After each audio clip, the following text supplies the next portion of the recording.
Hello everyone, welcome to Puducherry Aspirant YouTube channel. So, இப்போ நம்ம இந்த வீடியோல probability பேஸ் பண்ணி ஒரு question solve பண்ண போறோம். The probability of leap year selected at random having 53 Wednesdays. First of all, நம்மளுக்கு என்ன தெரியும்னா ப்ராபபிலிட்டியோட ஒரு இன்ட்ரோடக்ஷன் தேவை. ஸோ அதுக்காக நம்ம கொஷின் 9th ஸ்டாண்டர்ட் புக்கில் கொஞ்சம் சில பாயிண்ட்ஸை நம்ம தெரிஞ்சுக்க முயற்சி பண்ணோம்.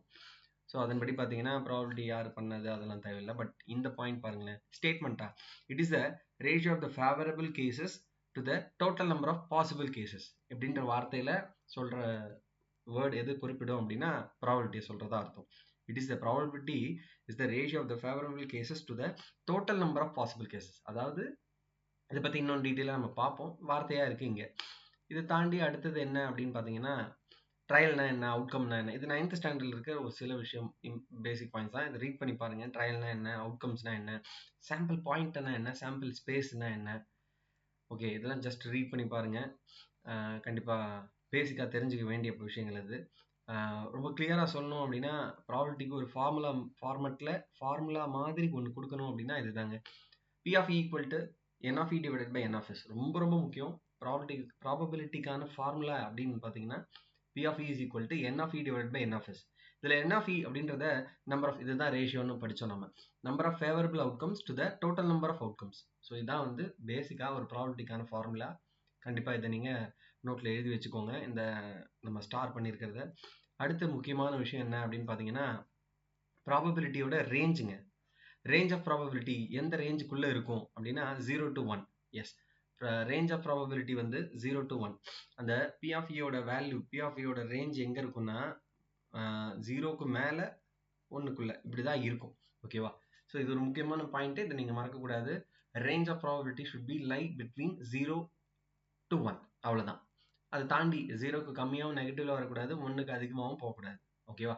இந்த மாதிரியான பேசிக் ஐடியா வச்சுக்கிட்டு இந்த கேள்விக்குள்ளே வந்தீங்க அப்படின்னா, இந்த கேள்வி கொஞ்சம் ஸ்டாண்டர்டான கேள்வி. இதுவும் நம்ம 10th ஸ்டாண்டர்ட் புக்கில் இருக்கும். ஓகேவா? The probability of leap year selected at random having 53 வெட்னஸ்டேஸ்னா, ஃபர்ஸ்ட் ஆஃப் ஆல் ஒரு நார்மல் இயரை பொறுத்தளவில் எத்தனை நாட்கள் இருக்கும் அப்படின்னா 365 டேஸ் இருக்கும் இல்லையா? இந்த 365 டேஸை வீக்ஸ் அண்ட் டேஸாக கன்வெர்ட் பண்ணீங்கன்னா 52 weeks and 1 day. 52 weeks and எக்ஸ்ட்ராவாக ஒரு நாள் இருக்கும். ஓகேவா? ஒரு நாள் இருக்கும். இந்த ஒரு நாள் ஏன்னா 52 வீக்ஸ்னா ஒரு வாரத்துக்கு 7 நாட்கள் இல்லையா?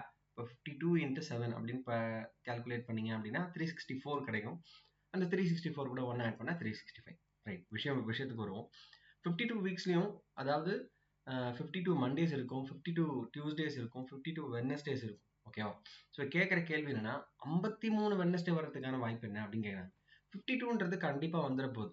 52 வெட்னஸ்டேஸ் கன்ஃபார்ம் வந்துடும். அந்த 53வது வெட்னஸ்டே வரதுக்கான வாய்ப்பு எப்படி இருக்கு அப்படின்னு பார்த்தீங்கன்னா, நம்மளுக்கு கண்டிப்பாக லீப் இயர்னு சொல்லியிருக்காங்க, இங்கே நான் கவனிக்கல. ஸோ லீப் இயர்னு சொல்லும்போது நம்மளுக்கு கண்டிப்பாக 2 நாட்கள் வரும். 2 நாட்கள் கிடைக்கும், மன்னிக்கணுங்க. இது இந்த கேள்வி எதை பேஸ் பண்ணியிருக்குன்னா நார்மல் இயர், சாரி, நான் இந்த கேள்வி பர்டிகுலராக லீப் இயரை பேஸ் பண்ணியிருக்கேன். நாம் கொடுத்த எக்ஸ்பிளனேஷன் நார்மலுக்கு சொல்லியிருந்தோம், மன்னிக்கணும். இந்த நார்மல் இல்லை, லீப் இயராக நம்ம கன்சிடர் பண்ணிப்போம். லீப் இயர் அப்படின்னா எக்ஸ்ட்ரா 2 நாட்கள் இருக்கும், 366 டேஸ் இல்லையா? ஸோ அப்படின்னும் பொழுது அந்த 2 நாளில் ஏதோ ஒரு பர்டிகுலர் டேஸை தான் நம்ம வெட்னஸ்டேக்குள்ளே ஃபிட் பண்ணி ஆகணும். ஸோ நம்மளுக்கு P of E-யோட, அதாவது ப்ராபபிலிட்டிக்கான ஜென்ரல் ஃபார்முலா என்னன்னா N of E divided by N of S. N of E divided by N of S. இதில் டோட்டல் அவுட்கம் என்னன்னா நம்மளுக்கு 7 நாட்கள். அந்த 7 நாட்களில் 2 நாட்களில் ஏதோ ஒரு சில நாட்கள், ஒரு நாட்களில் தான் நம்ம வெட்னஸ்டேக்கு ஃபிட் பண்ண போகிறோம். ஸோ ஆன்சர், இதுக்கான பதில் என்ன கிடைக்க போகுதுன்னா 53 வெட்னஸ்டேஸ் இருக்குன்னா நம்மளுக்கு 53 வெட்னஸ்டேஸ் நம்மளுக்கு ஆன்சராக கிடைக்கணும் அப்படின்னா 2/7. இது number of favourable outcome to the total outcomes. So இதுதான் அந்த ஃபார்முலா. அந்த ஃபார்முலாக்குள்ளே ரிலேட் ஆகிற கண்டென்ட் இதுதான். ஓகேவா? ஸோ உங்களுக்கு சொன்ன விளக்கம் ஓரளவுக்கு புரிஞ்சிருக்கும் அப்படின்னு நினைக்கிறேன். கண்டிப்பாக 52 வீக்ஸ் இருக்குங்க. அகைன் ரிப்பீட் பண்ணுறேன், 52 வீக்ஸில் 52 வெட்னஸ்டேஸ் வந்துடும். ஸோ ஓகேவா? மீதம் இருக்கிற அந்த 2 நாட்களில் வெட்னஸ்டேஸ் வர வைக்கிறதுக்கான ப்ராபபிலிட்டியை தான் நம்ம ரெப்ரசென்ட் பண்ணியிருக்கிற விதம் இது. ஓகேவா? ரொம்ப ஃப்ரெஷ்ஷாக பார்க்குறீங்கன்னா கொஞ்சம் புரியாத மாதிரி இருக்கும். நிறைய புக்ஸை ஒரு பேசிக்காக 9th and 10th ஸ்டாண்டர்டில் இருக்கிறத சும்மா ரிவைஸ் பண்ணிட்டு இங்கே வந்தீங்கன்னா கொஞ்சம் தெளிவு கிடைக்கும். அதை மீறியும் ஒரு இன்ட்ரொடக்ஷன் கொடுக்கணும் அப்படின்றதுக்காக தான் நம்ம இந்த மாதிரியான முயற்சியெல்லாம் ஓரளவுக்கு போய் ரீச் ஆகும். சொல்லக்கூடிய சின்ன சின்ன கண்டென்ட்டை அழகாக நோட் பண்ணிகிட்டே வாங்க. ஸோ இந்த கேள்விக்கான பதில் இதுதான்.